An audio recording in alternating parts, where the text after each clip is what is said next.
Dumelang, welcome to Face the Nation. My name is Clement Manyatela. Great to have you with us here on SABC News. On the show tonight, is a cabinet reshuffle on the cards? Are we about to witness the reconfiguration of the GNU? The ANC says it wants to reset its relationship with the DA. The DA says it's willing to negotiate power sharing with the ANC. So will the parties find common ground and save the GNU? We speak to the DA's Federal Executive, Helen Zille, tonight. Also on the show, was Action SA, Rise Mzansi and BOSA tricked by the ANC into believing that the finance minister will rework his budget to remove the VAT hike before the 1st of May? That's the question, because regardless of the unrealistic timeframes and concessions by some ANC leaders that the VAT will come and be a temporary measure, BOSA and Action SA are still somehow hopeful that VAT won't be hiked come the 1st of May. We speak to the leaders of two parties that supported the ANC in Parliament and voted in support of that fiscal framework, which included the VAT hike. That's BOSA leader Mmusi Maimane and Rise Mzansi leader Songezo Zibi. And then later, Mbhazima Shilowa, the former Premier of Gauteng and former General Secretary of COSATU, helps us understand these dynamics in the GNU, what they mean for the future of this country as well. But first, my comment.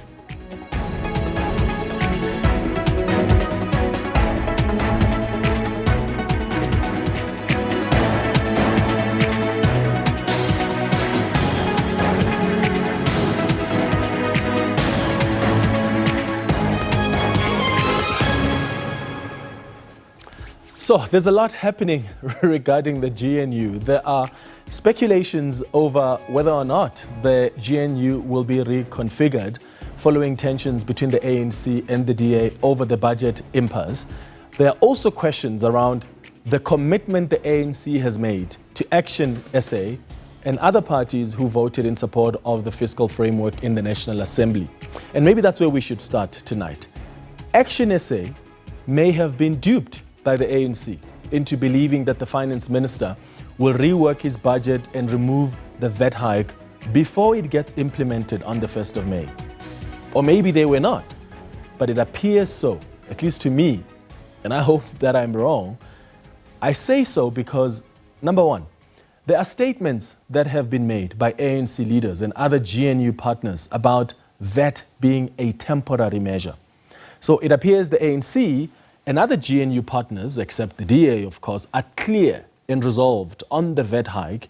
And Action SA is the only party that still hopes that the finance minister will come back with another plan. Listen to what Paul Mashatile, the deputy president, said about VAT just yesterday. We are not married to VAT as a lifetime thing. It's really just to cross this bridge now. We think that we can push growth beyond 3% of GDP in this next 3 years. Next year, or in this financial year, the minister is saying 1.9% growth, but with all these other plans, we want to push beyond 3%, which will be very good because then we can have enough money or enough revenues for National Treasury to be able to fund this medium-term development plan without necessarily increasing taxes. You hear that? We need the GNU as a bridge for now. Fikile Mbalula said the same thing a couple of weeks ago, that, well, this VAT is going to be a temporary measure. Well, listen to what the IFP president, Mmusi Maimane, said on the same issue yesterday. The IFP will hold the government accountable to ensure that VAT increases do not disproportionately burden the poor and working class South Africans, and we will continue to advocate for pro-poor economic policies. So there seems to be acceptance even from the IFP that the 0.5% hike is coming. They just don't want it to be too devastating for the poorest of the poor. In fact, in that briefing yesterday, The president of the IFP also supported that it must be a temporary measure. Rise Mzansi has also come out to say it's confident that the VAT increase will be a temporary measure. The president himself said this past weekend that based on the current examinations, Treasury said it can't find additional revenue needed without the VAT hike, but said government would consider proposals by the parties. And I can go on and quote other parties that have accepted that what was voted for in Parliament, that it is a VAT increase with the hope that it will be temporary. But Action SA somehow still believes it's possible that VAT won't come into effect come the 1st of May. Now, let's forget for a bit about the statements that have been made by the ANC and other parties in the GNU about this VAT increase coming into effect and being temporary. Let's look at the practicality or impracticality of the removal of VAT between now and the 1st of May. Parliament is on recess as we speak right now for 2 weeks. When does the work of reversing the VAT increase before the 1st of May happen? And yes, the finance minister could withdraw the bill. That would be the quickest way, and it doesn't require parliamentary action, but he wouldn't be able to immediately replace it with anything else in the short space of time. Members of Parliament are only going to return to Parliament on the 22nd of April. And they're going to be there from the 22nd until the 25th of April. And then they go on another break because of the long weekend.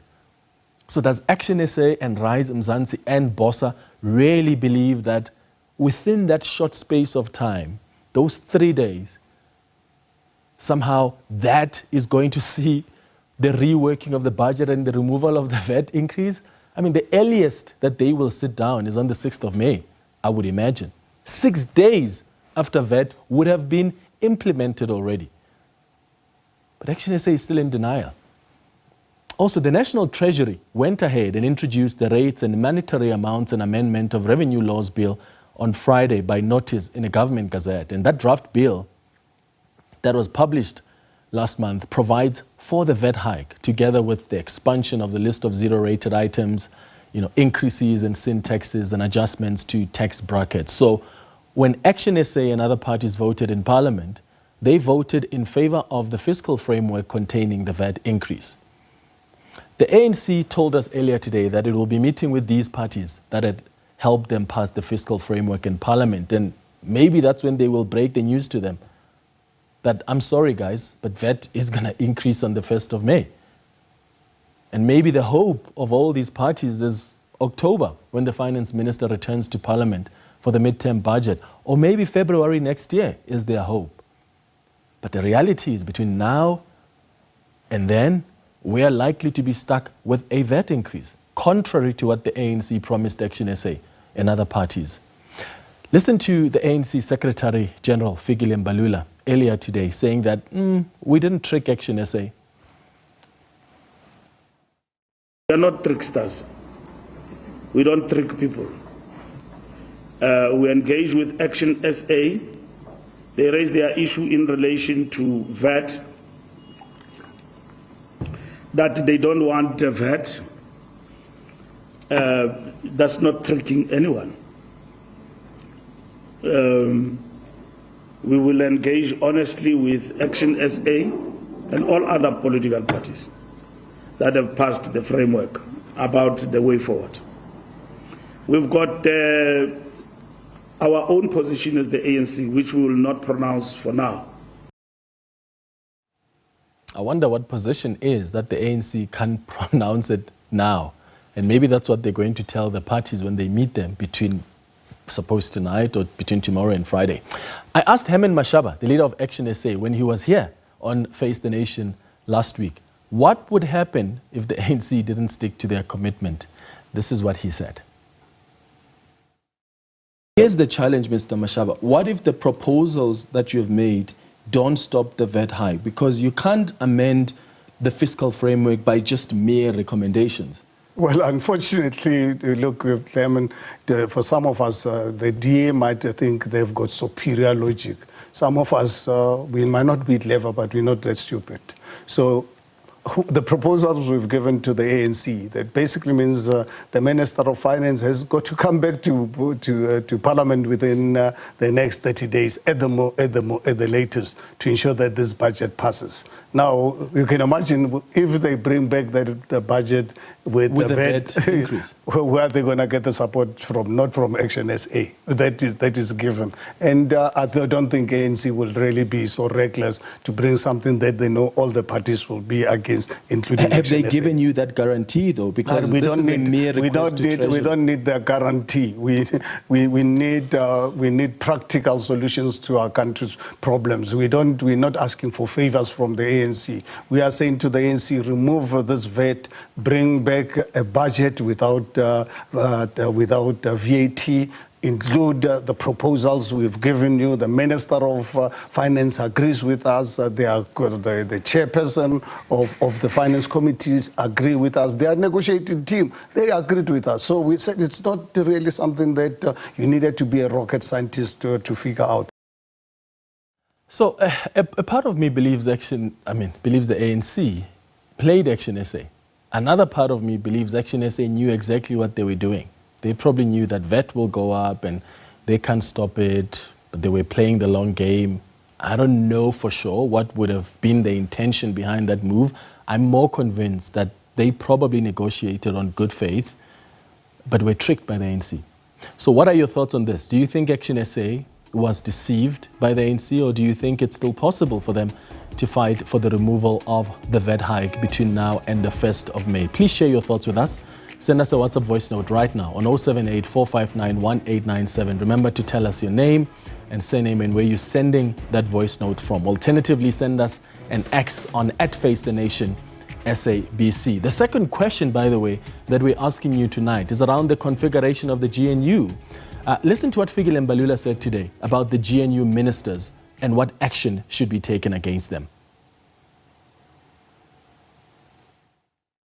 If I'm president and I've got ministers who are a law unto themselves on the basis of a political party affiliation, I've got to make up my mind as the CEO about how do I address this kindergarten in my cabinet. And that's what the president will apply his mind on. And he will engage with his ministers about their conduct. Because at the end of the day, anarchy must stop. And then the DA, after he made that statement, released their own statement saying they're prepared to discuss power sharing with the ANC. And we'll be talking to Helen Zille in a moment about that. So we're also asking you tonight, do you think President Cyril Ramaphosa must reshuffle cabinet? Because more and more ANC leaders are pushing for him to stamp his authority and read the GNU ministers the Riot Act, given how they failed to back the GNU in Parliament during the fiscal framework. Let us know your thought. Welcome back. The back and forth between the two largest parties within the GNU remains ongoing. This follows both parties meeting their respective leadership structures on Tuesday afternoon. The ANC Secretary General Fikile Mbalula has accused the DA of acting as an opposition force which seeks to divide government.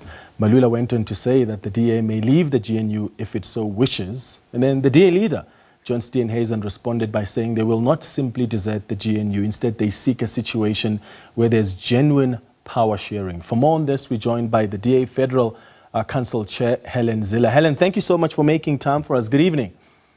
Good evening, Clement. It's a pleasure to be with you. It's been so interesting observing this impasse between you as the DA and the ANC. The ANC says it's unhappy with how you've behaved. You have defined yourself outside of the GNU. Therefore, you must divorce the ANC. And you seem to say, we are not happy with you, but you must divorce us. And the ANC says, no. You divorce us. So when is this going to end? Who's going to file the divorce papers? Well, the truth is that the public of South Africa know where the truth lies. We have an agreement, a GNU agreement with the ANC and some other parties. We haven't been unfaithful to this marriage. We have never sought support or backroom negotiations with people who are not part of the GNU. We've always been loyal to the GNU. We've always raised our differences within the GNU, and we've always sought solutions within the GNU. The people who went behind the back of the GNU to try and get support from other parties who are not in the GNU to be able to pass the fiscal framework was the ANC. And they're the people who have gone outside of the framework of the GNU and the statement of intent. So what's the point then of staying in this same GNU when the ANC has gone to engage the other parties? I mean, they didn't listen to you on cabinet posts, on the Bella Act, on the NHI, on the Expropriation Act, on the budget now. So what makes you think that they will value you as a partner in the future? Well, the first point is that on all of the acts that you spoke about, those were essentially done deals. They were done deals in the 6th Parliament. All they needed was the signature of the president. And when you're in a situation like that, it's difficult to have leverage. The budget is the first issue on which the ANC has needed our votes in Parliament, and that gives us real leverage.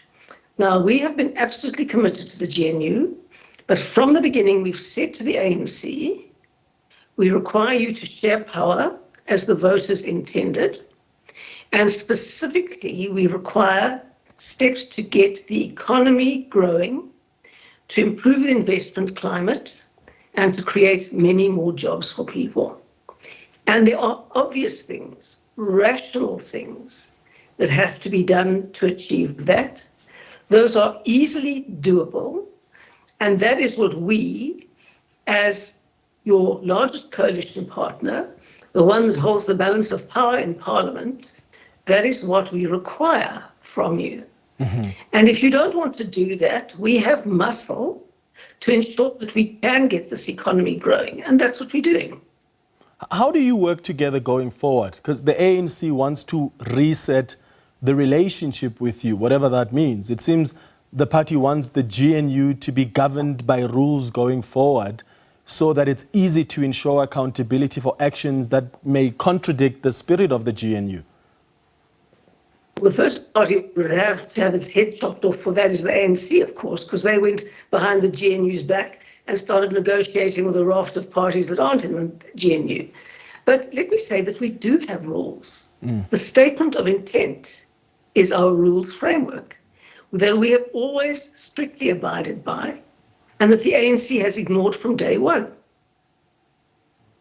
Yeah, and still, which is then back to my previous question then, Helen, what makes you think, even under the new rules, that you guys are going to agree on? Because the statement of intent, as you rightly point out, is there. This is what's supposed to be the guiding document for the GNU. So even if you come up with other rules, what if the ANC doesn't respect those rules? Well, all we have to say to the ANC is, if you want rules, we've got rules. We negotiated those rules, and let's stick by those rules. Negotiating new rules is not going to make any difference. How about starting just to respect Clause 19, Clause 16, Clause 24? This is what I raised with Fikile Mbalula on the Tuesday after the 14th of June last year on your program. And he did not seem to know what those clauses said. And I think that it's time the ANC took a good read of the statement of intent, and it's time that we stuck by the first set of rules that we've got. And the ANC went behind everybody's back in the GNU to negotiate with partners outside the GNU to look for votes elsewhere. All over the world, that would cause the collapse of a GNU, but because we are serious about South Africa, we are going to hold the ANC's feet to the fire and make them respect the rules that Fikile Mbalula co-signed with me. How are you going to make them do that? We'll just keep on pushing, and now we've got muscle. We didn't have muscle on Bella because Bella was passed by the Parliament. We couldn't do that on all of the other things. We are going to stop the Expropriation Act in court. We're going to do that, and I'm very confident of that. And we are looking to interdict the VAT increase. So the DA has never just got a single track. We strategize on multiple tracks simultaneously. And obviously, we try and achieve the political outcomes we want through the political lane for as long as it's possible and feasible. But if the ANC starts breaking the rules and refusing to respect them, we just go into another lane and win there. Isn't the fundamental issue here, Helen, that you have failed to agree on key policies as the GNU? I mean, as indicated in the statement of intent, I mean, that statement said you must have an agreed policy agenda. You still don't have that. Well, if you look at the points that we've made in the correspondence that's with the ANC and to which we've still not had a reply, it is the most logical, reasonable, and rational set of requirements that you can possibly think of to get the economy growing again. That's what we have to do. Any patriotic South African has to say our number one problem is the millions of people who are without job. There's a lot of pressure. That requires a... Yeah. There's a lot of pressure now coming from some in the ANC that the president must take action against the ministers from the DA. Mbalula said earlier today, and I quote here, the anarchy must stop, end quote. He said the president has to engage the ministers about their behavior. What happens if the president reshuffles cabinet and fires some of these ministers from the DA?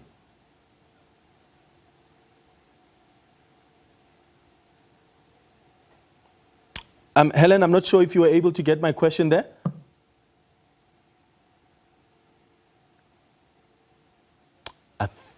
All right, I think we may be struggling there with Helen Zille. I wanted to know there what will be the position of the Democratic Alliance if the president reshuffles cabinet. Tell you what, I want Helen to respond to that question. So we're going to take a quick ad break to try and re-establish that line, and I'll get her to respond to that before we wrap up that chat. Remember, we're taking your comments on the WhatsApp line and on X as well, so keep them coming.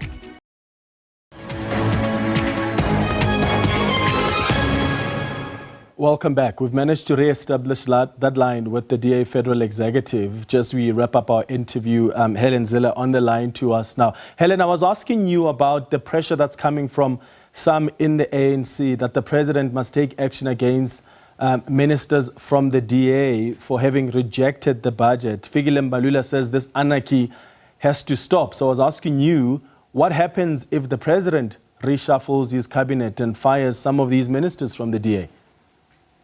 Well, we have a coalition agreement that we have a specific number of seats in the cabinet, less than we should have.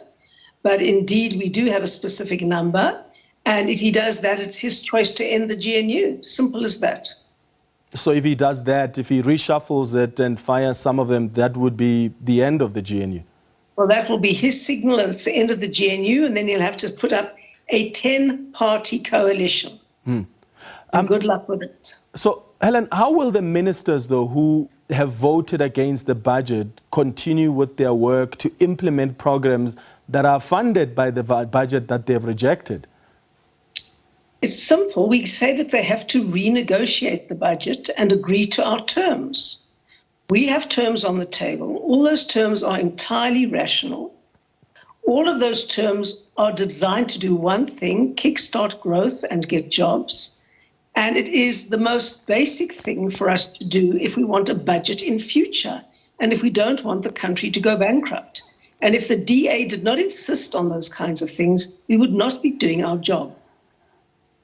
Okay, but if the president, I mean, and I hear what you're saying there about the options that are available here, but I suppose my question is, does it make sense, though, to you that the people who have rejected the budget still want to serve in government and implement programs that get funded by the budget that they have rejected?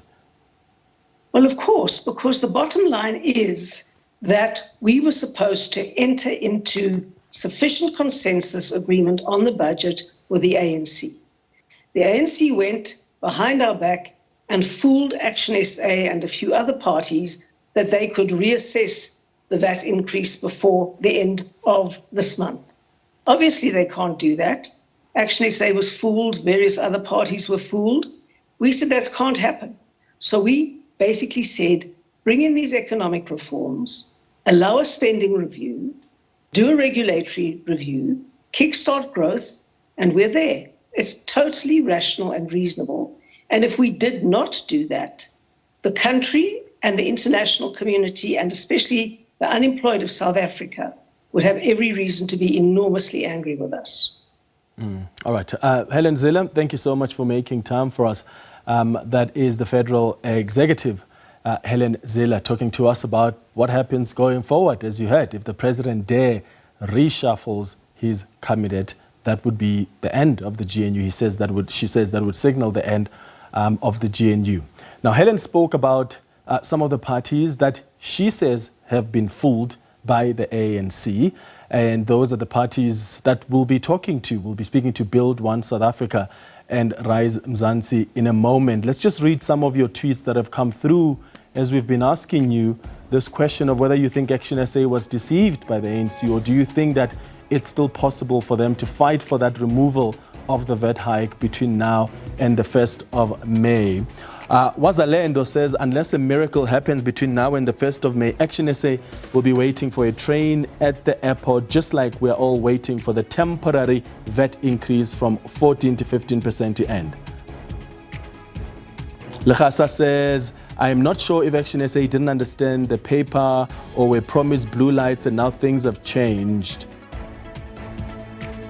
Sipo says they deceived themselves by trying to go against the DA irrespective.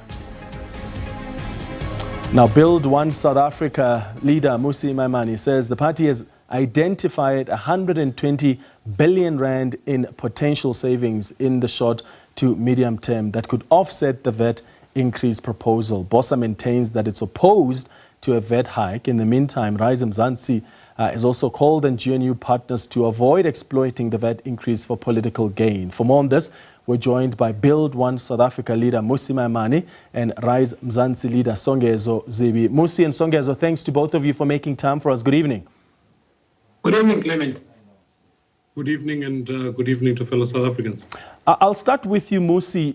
Do you still believe that it's possible for the finance minister to rework that budget between now and the 1st of May to avoid the VAT hike? Do you believe it's practically possible? Absolutely. Sorry? I think a number of things are crucial to be able to achieve that.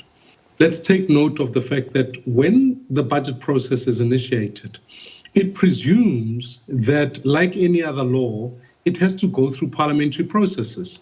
Now, the Money Bills and Related Matters Act makes it quite clear that the Parliament can amend, reject, or make recommendations on the basis of the budget.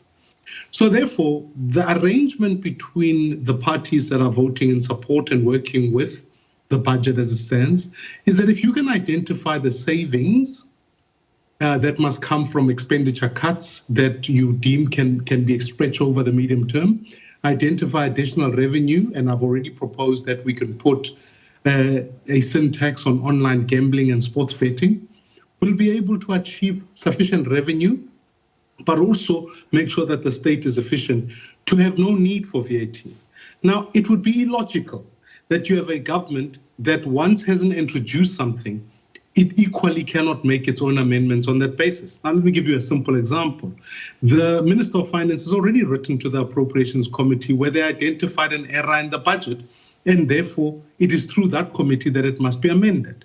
Now, one of the options that are on the table, and we certainly are engaged with the legal advice on this issue, is to say, can an amended fiscal framework be tabled? That's one route.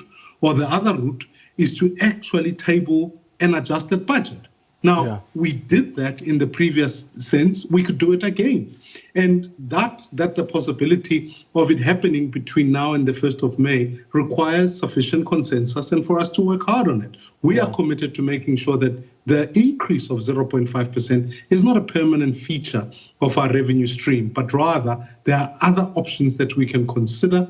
And ultimately, I think what this moment calls for is for us, having never been here before in a coalition government or having never been here where we need to make decisions, that Parliament creates its own muscle, works with it, and achieves what is in the interest of all South Africans. And that's the call to all political parties and certainly to all leaders. Yeah, so Songezo, when you look at the time frames, I mean, do you believe yourselves at Rise Mzansi that this is practically possible? Your fellow Rise Mzansi member of Parliament, Makashule Ghana, indicated this past weekend that, and I quote, "We are confident that this VAT increase will be a temporary measure, end quote.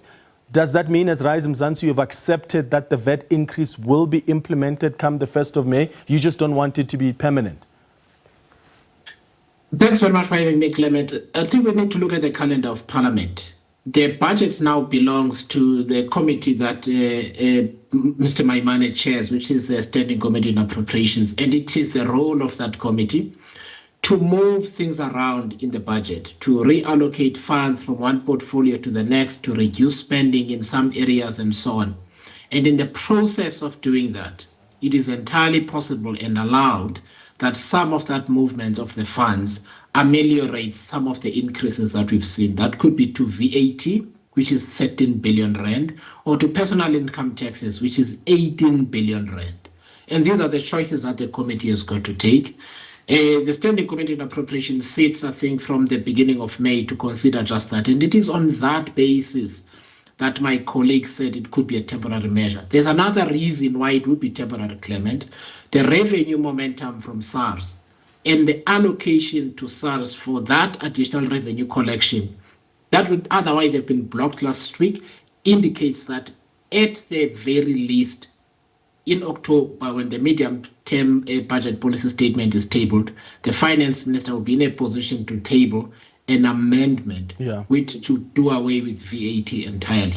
Okay, so to be clear then, Songezo, you are not entirely convinced that come the 1st of May, there is a possibility that VAT may not come into effect. You're saying it may be temporary in that the sittings in Parliament that are coming up in the coming months may consider those amendments, or at the very least, in October when the finance minister returns for the midterm budget. But the 1st of May, you are clear that, practically speaking, there's no way you can avoid that, given that... No, that's not what I'm saying. I think we have to consider the practicality. So Parliament, after the end of the constituency period, will sit, and that is a week of the 20th. Okay. It is possible during that week to schedule a sitting of the National Assembly and table the necessary amendments if that needs to take place. There is no sitting scheduled at this point, but that's not to say it cannot be. Okay. It cannot be scheduled in any event. I think what we all have to recognize, Clement, is that this is uncharted territory. The system is actually supposed to work like this, where there is a tension between the executive and Parliament about components of the budget, and that this back and forth is something that we need to get used to. And if Parliament needs to get called back to Cape Town in order to pass an amendment, you certainly can do that. All I was saying earlier on, Clement, is that if you look at the current Parliament calendar as it sits now, it is possible equally that you could have the VAT increase kicking into effect in May, but it becomes a temporary measure. Okay. Mmusi, Parliament is on recess, as Songezo says. MPs return, I think, on the 22nd of April. 3 days later, they go on another break because of the long weekend. Do you believe that within that short space of time, all those processes that you outlined and that Songezo outlined that are required to be undertaken for such amendments can actually unfold to see that reversal of the VAT? Are those time frames realistic? And I'm asking that because my understanding, as Songezo indicated, if there is an amendment, if there's a new bill you introduce, so there's an amendment, those are the processes that take time. I mean, is it something that can happen within the 3 days that members of Parliament will be there? Well, let me say just this one aspect. Whilst Parliament itself in the National Assembly's complete sitting is away, the work of our committee hasn't stopped. The drafting of the report that is actually meant to serve before the National Assembly is something that we are continuously working on. And those processes aren't going to stop because we are on recess, because those processes require in the Money Bills Act for you to inform the Minister of a potential adjustment, for the Minister affected to be informed, and whether the Minister of Finance can accede to those demands then becomes expression. So that by the time you arrive at voting, much of this work would have been done. So therefore, I think in that first week of May, Parliament will then convene in its entirety to be able to consider a report that has been worked on all the way through April. So whilst I accept the fact that we are National Assemblies on recess, the work is continuing. That's just on one aspect. The other aspect of the issue that I don't think South Africans should lose track of is that already there are political parties that are working together to actually execute on these proposals.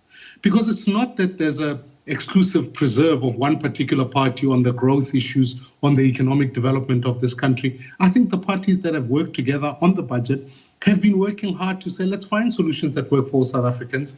Let's produce a growth plan. And let's, when we adjust expenditure, we focus on where the job creation aspects can come from. So, and even the law guides you that in how you adjust the budget, it isn't just arbitrarily. It has to be done for the purposes of service delivery. So I think there's a commitment to work. And I know for a fact that as part of the meetings that will be taking place this week, we should build the political capital and the will to be able to then say when the decision comes through, it doesn't have to suffer delays. It can be executed and be agreed to in Parliament. Also, lastly, which is not something I'm holding too much into, is that the court process will be heard, I think, on the 24th, which by any matter of means, whatever the judgment says, will compel Parliament to make a reasonable, informed decision before the 1st of May. So one way or another, the decision has to be reached as to how best we manage this process going forward. And you cannot have a parliament that is incapable of making its own decisions, that it has to be informed by external members, etc. So I certainly think that it is important for South Africans to note that there's a unity of purpose. There's a view amongst all parties that we don't want a VAT hike. And there's a view on everybody to say that we want a growing economy, and we'll work to achieve that. However much extra work you need to put into that, and certainly I think that we'll have better clarity towards the end of this month so that we prepare for the 1st of May. Okay, Songezo, just to re-emphasize to our viewers, so they are not lost here about the processes that would have to unfold should the finance minister come with a revised budget. Do you need another bill to be introduced to remove the VAT? Is there an amendment to the legislation? What exactly would that require, especially before the 1st of May? I just want us to give our viewers a chance to understand those processes. No, what would need to happen, even if the finance minister were to reach an agreement with any of the political parties, that agreement needs to be tabled before the Standing Committee on Appropriations in any event. So everything at the end of the day goes back to what Mr. Maimane is saying in terms of the process before the Standing Committee on Appropriations. And the amendments therein would then be tabled by Mr. Maimane before the National Assembly, and Parliament would then need to vote on them. I know this process is new, but I think we need to work with the dynamic nature of the process as we have it in the various discussions. The center of the discussion right now is a Standing Committee on Appropriations, and all discussions, suggestions, whether directly to the Standing Committee on Appropriations or to the Minister, will end up before the Standing Committee on Appropriations in any event, and therefore to the National Assembly. Sounds like such a long process to me, Songezo, that wouldn't be unfolding before the 1st of May. You know how long processes are in Parliament. Is that really what you believe can unfold before the 1st of May? So the finance minister tabled his budget in the middle of March. I think it was the 15th of March. By the time we got to the end of March, by early April, there had been a decision in Parliament to adopt the fiscal framework. That was 2 weeks and a bit. We're talking 30 days here. Come on, we should be able to do that, surely. Well, it's no longer 30 days. Doesn't matter. We still have more than 2 weeks away to May right now. What happens if the ANC says to you, we tried, we considered your proposals? Well, the finance minister says, I've considered your proposals, but we couldn't find ways to get this additional revenue without increasing that. In every committee in Parliament, there are 11 members. The ANC has 4. Okay, well, how will you vote on that? That's your answer. And in the Standing Committee on Appropriations, that it's a similar formula. What we have is a situation where all the parties have to reach a sufficient level of consensus. In other words, 6 members of the committee need to adopt the report so that it can be tabled before the National Assembly. The ANC has no ability on its own whatsoever to decide what happens next. Yeah, but what I'm trying to understand is Rise Mzansi's position here. If they come and the finance minister says, I've tried, guys, but without this 0.5 percentage VAT hike, I can't find any additional revenue. I've looked at your proposal. It's just not going to work now. What do you say to that? As Rise Mzansi, what's your position? In the same way, Clement, that the finance minister is compelled to look at the proposals we're going to submit to him, we would need to look at the reasons that the finance minister advances for rejecting those proposals and take a view at that point. That's how the system is supposed to work. We're all supposed to make rational, thoughtful, informed decisions. I don't know what the finance minister is going to say. I won't second guess him, but whatever information he places before us, we may accept or reject depending on the justifiability thereof. BOSA, Mmusi Maimane, as BOSA, what would be your position if he comes and says, well, let's maybe relook at it in October, but let's have VAT continue from the 1st of May, and then later in October, maybe we can introduce an amendment. What do you say as BOSA? I think, Clement, what we mustn't lose track of is that the budget is governed by a law, and the processing thereof is governed by law. Say, for example, let me give you just the practical reality of some of the questions you've raised. In the Money Bills and Related Matters Act, it stipulates the fact that as soon as the budget is tabled, within 30 days, a fiscal framework has to be adopted. And soon after that, it goes straight into the Appropriations Committee, which we've got 35 days to get this report done. So whether there's recess or not, the second week of May is the deadline upon which all of this has to be done, or it goes to the National Council of Provinces. Beyond that point, it then ends up being signed into law by the president. So let's understand that the process doesn't seem endless. It is very specific and it is timeless. The second thing is that within that time, what needs to happen is that those iterations of a recommendation and the Minister of Finance responding need to be given rational reasons as to why. When you get given a budget book as the start of any tabling of the budget, if you read through each of the sections, there are detailed responses why the Minister of Finance would say, I heard what you said in the medium-term budget policy statement. I reject this view, I accept that view or not. And it becomes the same with the next set of votes, which are the BRRR votes. They make recommendations. So ultimately, I don't think it's about whether the politics or whatever. It's about understanding the supremacy of the rule of law as it comes to processing the budget. Now, you ask me what BOSA then tends to do, is to make sure that law is followed, those rules are advanced, and as Mr. Zibi says, I think the parties within that are at unison to say that those amendments need to be seen through, otherwise the lawmaking process becomes a farce. This is not just political parties speaking, but it's also the public who have spoken, business, all sorts of people who lobby what they need to see in the budget have already made their submissions. To ignore them is not something you can afford, let alone get away with, by failing to say, here's how I'm going to adopt this one or reject that one. So I think that work is going to happen, and as BOSA, we're committed to see it through and win through this process. Yeah, but Mmusi, I'm asking, I'm not satisfied with that answer though. As BOSA, if the minister says, let's look at maybe October, maybe we can make amendments there. I've heard you, I've considered your proposal. VAT has to start on the 1st of May, as per adopted by the fiscal framework, which included VAT. What do you say as BOSA? Do you then walk away and say we're not going to support then the other processes because we are against VAT on the 1st of May until October?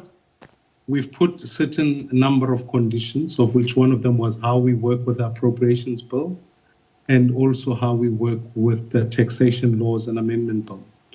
All of those require a particular threshold to pass. And therefore, I think the voice of parties that are engaged with the budget has been one that's been consistent. If you can't see yourself adjusting the budget, which the recommendations are obviously there, we can't support with ease just the next part, etc. So we have to work with understanding what the process is and what the political implications of these issues are. But I want to emphasize this point, Clement. It is better to be in the room negotiating, hearing the other side of the argument, working forward towards a unified South Africa so that we create stability, than simply going out the process to create courts, etc., which I don't think will be helpful in this process at all. All right, Mmusi Maimane and Songezo Zibi, thank you so much for making time for us, and all the best as you continue with your discussions with the ANC. After the break, we'll relook at some of your voice notes and tweets and wrap up with Mbhazima Shilowa as he helps us make sense of all of this. Stay with us.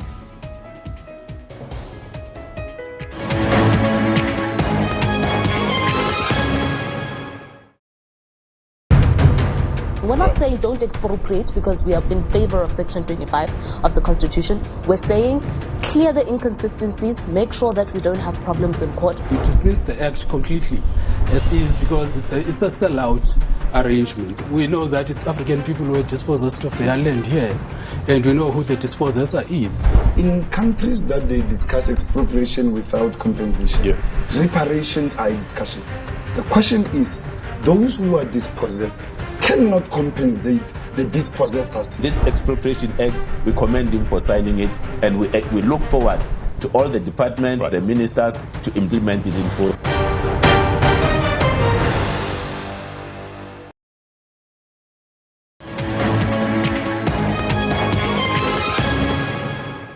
Welcome back. Now let's try and understand all these issues around the GNU and the budget impasse and where we are headed, given the ANC's commitment to resetting the relationship with the Democratic Alliance. The former Gauteng Premier and former General Secretary of COSATU, Mbhazima Shilowa, joins us now. Mr. Shilowa, thank you so much for making time. Good evening. Good evening, Clement. So the ANC speaks about resetting the relationship with the ANC. I'm not so sure what that means. Where do you think we're headed now? I think, it's just negotiation tactics from both sides, because the ANC knows that we are on new terrain. Before, they didn't need to negotiate the budget with anybody. Now they have to negotiate the budget. Even if the reset was to mean the ANC, the DA is out, and they bring, say, the EFF or Action SAA, all of them will still have to say, let's agree on what is the economic trajectory, how do we create jobs, what is going to be the budget. So I think it is better that the ANC accept that this new terrain means it's not like before, where you simply agree as the ANC what you're going to do, and then keep everybody in line. Now they have to work with everybody. So I don't think that this reset will mean anything until and unless they are agreed not just on the budget, but on the trajectory of the country economically. And the statement of intent that all these parties in the GNU signed spoke of an agreed policy agenda, but they still don't have that agreed policy agenda. So is your suggestion that until they decide on that, these tensions are then going to continue? Yes, I think two things. The first is that the ANC needed the agreement as soon as is possible so that they can elect the president and the presiding officers. The DA needed it quickly so that it can exclude MK and EFF. But what they didn't do is what is in that statement of intent, but also in the SONA by the president.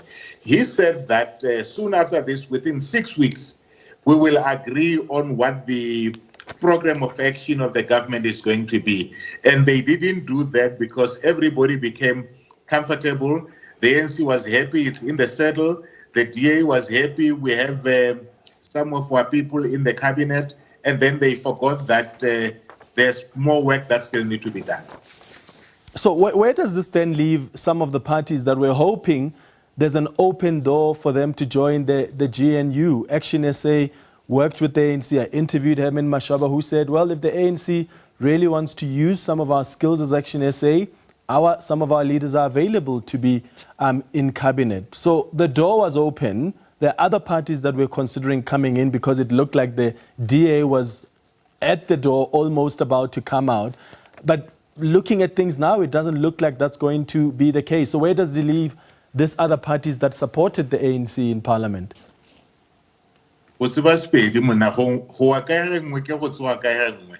So I think that, Action SAA may have been hoping that the DA would leave. And I don't think the DA would leave.